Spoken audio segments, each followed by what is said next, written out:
The slow loris. It looks like a stuffed animal someone left in the rainforest. Big round eyes, tiny hands, a face that belongs on a greeting card. Moving through the Southeast Asian canopy at barely 1 mile per hour. Every instinct says harmless. Every instinct is wrong.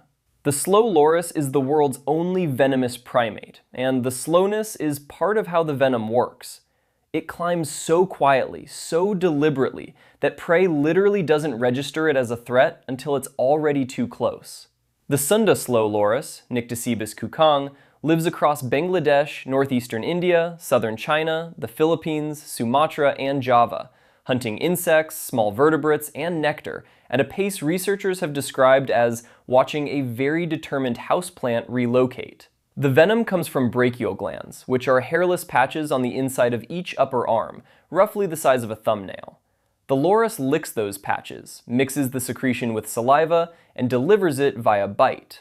Scientists have identified over 200 chemical compounds in the pygmy slow loris's brachial secretion alone, and in documented human bite cases, the results have included wounds that refuse to heal for months, nerve damage, and in severe cases, full cardiovascular collapse. The venom also mimics a compound found in cat allergens, which is why some victims go into anaphylaxis.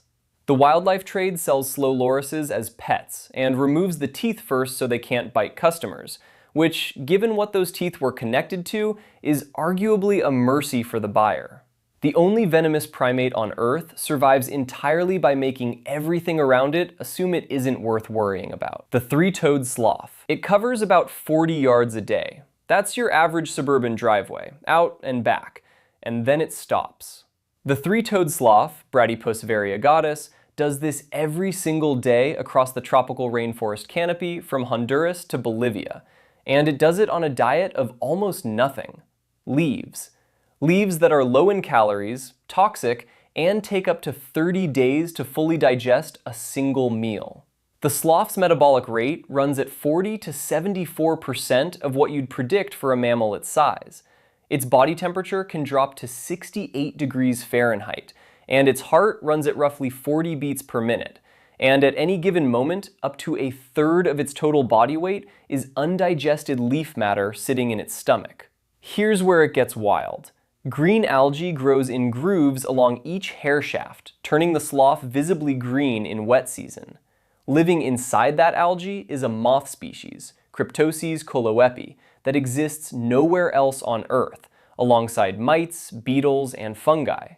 The sloth descends to the forest floor once a week to defecate, always at the same spot, and scientists believe this is partly to fertilize the tree it lives in. The sloth has essentially domesticated its own toiletry.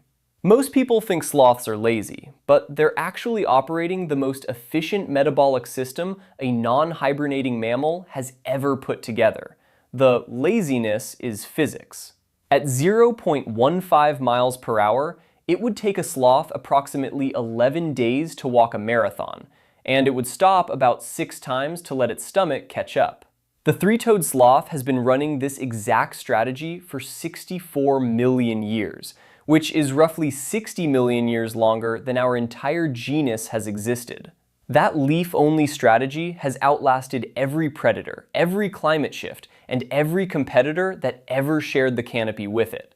Slow is not a design flaw when it's also indestructible. The garden snail. The garden snail. Gardeners treat them like pests. Salt, copper tape, hand-picking at dawn. What they're actually dismissing is one of the most chemically sophisticated mouths in the invertebrate world. The common European brown garden snail, Cornua spursum, moves at about 1 meter per minute on a good day, native to Europe and the Mediterranean, and now introduced globally via agricultural spread. It moves on a single muscular foot, covered in mucus that contracts in rhythmic waves, gliding on that layer at a top speed of around 0.03 miles per hour. The snail has approximately 50,000 teeth. None of them are for chewing. They sit on a ribbon-like organ called a radula, which rasps food off surfaces the way a belt sander takes down wood. And each tooth is coated in iron minerals, making it one of the hardest biological structures known relative to body size, harder than most metals. The mucus the snail secretes is a non-Newtonian fluid that shifts viscosity in real time, nearly solid when the snail is stationary so it can cling to vertical surfaces, liquid when it moves.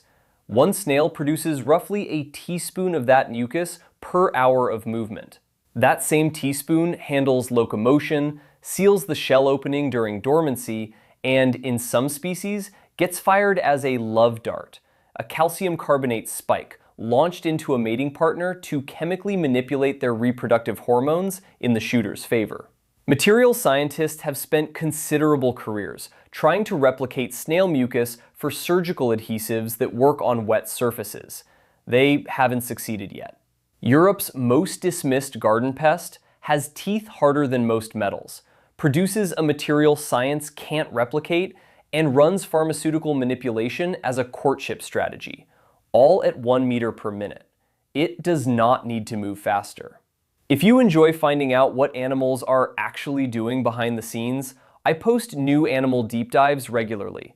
Subscribing really helps. The koala.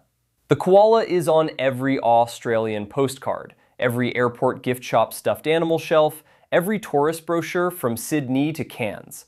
Almost everything those materials imply about it is wrong. The koala, Phascolarctos cinereus, can reach 25 miles per hour in short bursts, but sleeps for 22 hours a day, making it functionally stationary for the overwhelming majority of its life. The brain that runs this operation constitutes 0.2% of its body weight and occupies only 61% of its skull cavity, the lowest brain-to-body ratio of any marsupial, and among the lowest of any mammal. The remaining skull space is filled with cerebrospinal fluid. This is not a defect. It's the end result of trimming every unnecessary biological function to survive on the worst possible diet. Eucalyptus leaves. Toxic, low in nutrition, requiring a gut with a cecum, the fermentation chamber where toxins get neutralized. Roughly 6 feet long relative to the koala's body. Scaled proportionally to a human, that's a 30-foot intestinal segment dedicated entirely to processing one food. There is no dietary backup plan. The koala's recognition system is so locked in that it cannot identify eucalyptus as food unless the leaves are hanging from a branch directly in its visual field. Present the same leaves on the ground, and it will starve next to them. Despite being called koala bears on essentially every piece of tourist merchandise ever printed, they're marsupials. The bear label came from early European settlers seeing a small, round, furry animal in a tree and naming it by what it resembled. The koala's brain is smooth, minimal folds, reduced surface area, optimized down to the cognitive complexity needed to climb, grip, sleep, and occasionally alarm call. It has reached that list and stopped. It sleeps 22 hours a day and spends the remaining 2 hours eating the one food it can identify on sight, which is either a cautionary tale or career goals depending on your week. The banana slug. On the forest floor of the Pacific Northwest, something is breaking down every fallen leaf, every dead trunk, every piece of organic matter that drops from the canopy. It moves at 6.5 inches per minute. Everything the forest produces eventually goes through it. The Pacific banana slug, Areolomax columbianus, is the second largest slug species in the world, reaching up to 9 inches in length, and it ranges from Central California to Alaska, across the dense, damp floor of old-growth forests. 0.007 miles per hour. That's its top speed. It has no shell. Every other gastropod that abandoned the shell evolved a compensating defense, speed or toxicity or camouflage. The banana slug went slower, wetter, and chemically unpleasant. Its slime contains a compound that causes immediate, intense numbness on contact with mucous membranes. Raccoons and birds that attempt to eat banana slugs typically abandon them mid-bite as their mouths go numb, a non-toxic defense that makes the predator regret the encounter without injuring it. The banana slug is bright yellow, which in the natural world signals toxicity. It is not toxic, it's just yellow. It has either accidentally evolved warning coloration or is running the world's oldest bluff and getting away with it. Researchers at UC Santa Cruz, whose mascot is the banana slug, have been studying banana slug slime with grant funding in hopes of developing medical adhesives. They are, with full academic rigor, analyzing their own mascot's secretions. A banana slug processes roughly its own body weight in organic material every 2 days. Pacific Northwest old-growth forests require millions of them working continuously. Remove them from a section of forest, and within a decade, leaf litter builds to depths where tree seedlings can't establish root contact with soil. The Pacific Northwest's most overlooked creature processes the entire forest floor's organic material, defends itself with pharmaceutical-grade numbness, and has convinced predators it's poisonous using nothing but its color. 3 survival strategies, 1 body plan. The forest floor doesn't care how fast you move. It cares how much you break down. On that metric, the banana slug is the most important animal in the canopy. Jonathan the tortoise. Jonathan the tortoise was alive when the American Civil War was being fought. He was alive when the telephone was invented. He was already middle-aged when the Eiffel Tower was built. Right now, in 2026, Jonathan is estimated to be approximately 193 years old, and Guinness World Records has confirmed him as the oldest living land animal on Earth. He's an Aldebrachelias gigantea, born around 1832, brought to St. Helena in the South Atlantic around 1882, and he's been there ever since. His top speed is approximately 0.3 miles per hour. The biological reason he's still alive is the same reason he moves that slowly. Giant tortoises have a metabolic rate so low that cells accumulate oxidative damage, the primary mechanism of biological aging, at a fraction of the mammalian rate. An enlarged hindgut ferments tough grasses and leaves across a digestion cycle that can take up to 2 weeks for a single meal. The energy budget per day is so low that Jonathan has survived multiple multi-month food shortages on St. Helena without measurable health impact. He was photographed in 1886, a photograph that still exists, showing a young adult tortoise on the exact same grounds where he lives today. He's now blind from cataracts, can't smell, requires assisted feeding, and has outlasted 26 British governors of St. Helena since 1882. He keeps winning by simply not stopping. Scientists examining his shell structure believe he may be a rarer Seychelles giant tortoise, rather than an Aldebran, which means after 193 years of continuous existence, he still hasn't gotten a definitive species ID. The scorecard keeps coming back the same: slow wins over long time horizons, and Jonathan has been running that play longer than any land animal alive. The tardigrade. The tardigrade. Antarctica is the most biologically hostile continent on Earth. Average winter temperatures hit -80 degrees Fahrenheit. Logically, nothing should be alive at ground level that isn't a penguin or a seal. And yet, there is an animal living in Antarctic moss, ice cores, and soil right now that survived 30 years of laboratory deep freeze, woke up, and successfully reproduced. It's called a tardigrade.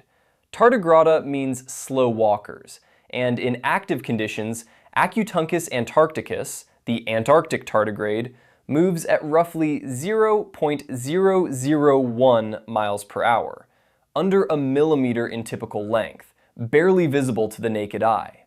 In 2016, Japanese researchers revived specimens stored at -20 degrees Celsius for 30 years.